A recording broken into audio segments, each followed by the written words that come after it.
नमस्कार, आप देख रहे हैं दृश्य न्यूज। तमाम खबरों के लिए चैनल को लाइक, शेयर और सब्सक्राइब जरूर करें। गौपालन सेवा से मानव जीवन सुलभ बनता है। गाय मानव की उन्नति और विकास की जननी है। पुरातन कथाओं से लेकर वर्तमान वैज्ञानिक शोध में गाय की महत्ता दर्शाई गई है। गौपालन करके अनेक बीमारियों से भी मुक्ति पाई जा सकती है। आर्य समाज के संस्थापक महर्षि स्वामी दयानंद सरस्वती ने गौ करुणानिधि पुस्तक लिखकर मानव जीवन को गाय की उपयोगिता का संदेश दिया है।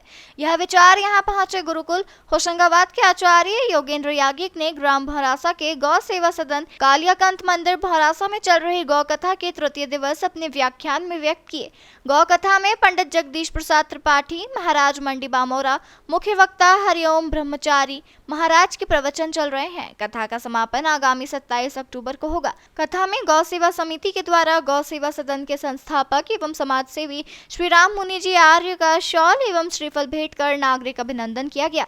सम्मान समारोह में मध्य भारतीय आर्य प्रतिनिधि सभा के प्रदेश महामंत्री अतुल वर्मा, गुरुकुल होशंगाबाद के आचार्य योगेंद्र याज्ञिक, यज्ञाचार्य पंडित जगदीश प्रसाद त्रिपाठी, गौ कथावाचक हरिओम ब्रह्मचारी महाराज सहित गौ संरक्षण सेवा समिति के संचालक गण, अधिवक्ता ओम प्रकाश आर्य, कार्यकारी अध्यक्ष फूल सिंह कुर्मी बरेठा, संरक्षक रघुवर दयाल साहू, संचालक गण सोहनपाल सिंह राणा, राम स्वरूप शर्मा, प्रमोद सिंह चौहान, गौसेवक बलिराम साहू, ताराचंद राय, धरोप सिंह कुर्मी, अनिल सोनी, कैलाश सोनी, मंडी बामोरा सहित समाज सेवी जन का शॉल एवं श्रीफल भेंट कर सम्मान किया गया। आयोजन में गौ सेवा सदन भौरासा के नवनिर्मित कक्ष का शुभारंभ यज्ञाचार्य पंडित जगदीश प्रसाद त्रिपाठी के द्वारा किया गया।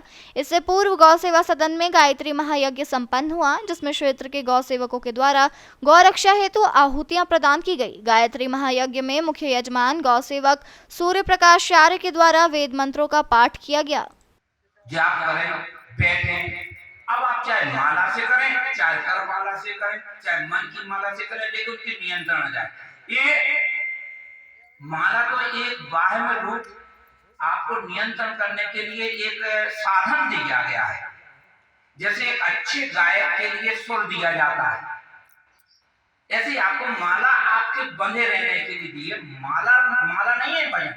भजन तो माला के मोती के साथ में जो आप मंत्र पढ़ रहे हैं, वो मंत्र की भी जो आवृत्ति है, उसमें जो शब्द विन्यास है, वो आपके मन की आवृत्ति को, बाह्य आवृत्ति को नियंत्रित करके अंतः नियंत्रित कर दे, अंतः स्थापित कर दे।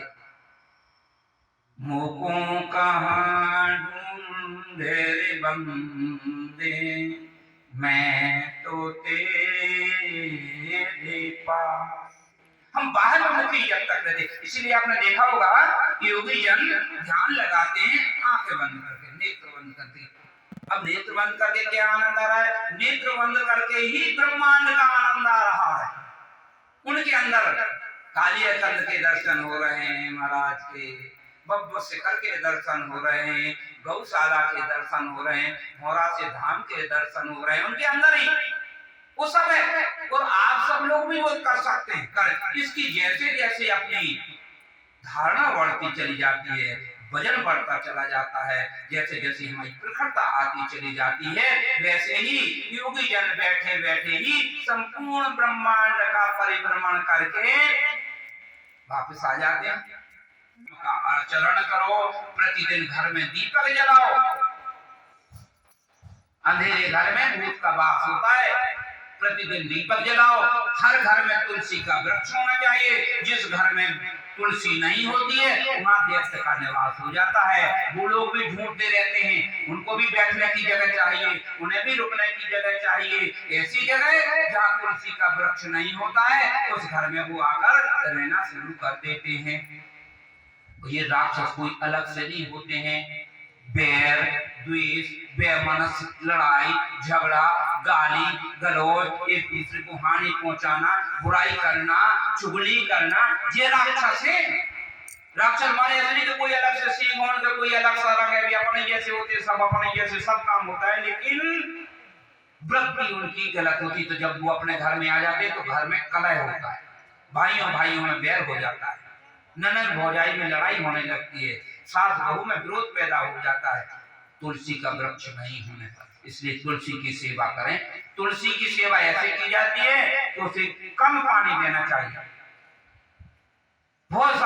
जैसे आपको खूब पानी में 1 बार 2 बार 100 200 400 500 बार गंगा जल में डुबोया जाए, मैं तो कहता हूँ अमृत में भी डुबो दिया जाए तो क्या करोगे, मर जाओगे। ऐसे तुलसी में जब ज्यादा जल डाल दिया जाता है तो तुलसी मैया भी शांत हो, उसके अंदर आएगी। वो गाय के दूध 40 वर्ष तक पीने से आ जाती है। तो आपको अगर गाय की रक्षा करनी है, महाराज श्री उपदेश दे, यहाँ आयोजक कार्यक्रम करवाएं, इससे गाय की रक्षा की प्रेरणा तो आ सकती है। लेकिन अगर आप सच्चे अर्थों में गौ माता के भक्त हैं और गाय की रक्षा करना चाहते हैं तो एक संकल्प यहाँ से लेकर के जाओ, गाय की रक्षा अपने आप हो जाएगी। और संकल्प क्या लेना है कि मैं जब भी दूध पीऊंगा तो गाय का ही पीऊंगा, गाय के अलावा कोई नहीं पीऊंगा। दूधिया को अपने कह दो, आप कहीं मिलता नहीं है, अपने दूधिया को कह दो हमें भैंस का दूध नहीं चाहिए, हमको तो गाय का दूध चाहिए। आपका दूधिया अपने आप व्यवस्था करके लाएगा। जैसे वो भैंस पाल रहा है वैसे ही गाय पालेगा।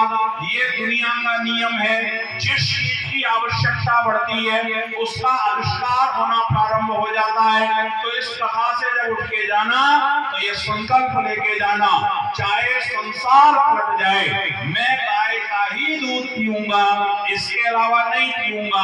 गाय की रक्षा अपने आप होना प्रारंभ हो जाएगी। अब दिक्कत आप सोच के देखो, यहाँ तो गाय माता की जय बोल दी, अब वहां पर जाके भैंस का दूध पियोगे तो फिर गाय कौन पालेगा, कोई पालने को तैयार नहीं। गाय धक्के खाते हुए घूमेगी। एक टाइम में एक रोटी आपने दे दी और आपने सोचा मेरी गाय भक्ति हो गई। अब बहुत से वक्त क्या होगा, गोपाष्टमी आएगी, तिलक लगा देंगे, माला पहना देंगे, गाय की पूजा हो गई क्या, नहीं हुई। ऋषि क्या कहते हैं, गाय माता की पूजा कैसे होगी, बोले उसको हरा हरा चारा खिलाओ, उसको पीने को पानी दो, अगर उसके बीमारी है उसकी बीमारी का इलाज करवाओ, उसको रखने की व्यवस्था करो। तो कोशिश कीजिए कि उसके पालन पोषण को अपने घर के अंदर लेकर के आए।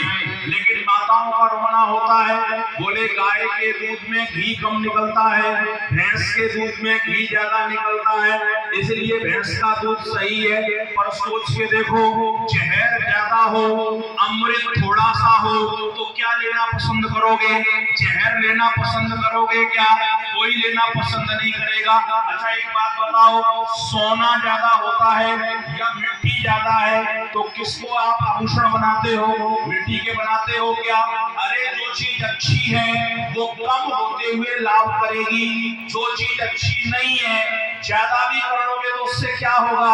अरे 2 चम्मच खाके डॉक्टर के पास जाना पड़े भैंस का घी, उससे अच्छा तो 1 चम्मच गाय का खाओ और उससे स्वस्थ रहो। तो गाय का घी गाय के प्रत्येक पदार्थ में। और जाने दो, अगर मनुष्य का मलमूत्र ले लिया जाए किसी काम का नहीं, दूसरे प्राणियों का ले लिया जाए किसी काम का नहीं, हमारे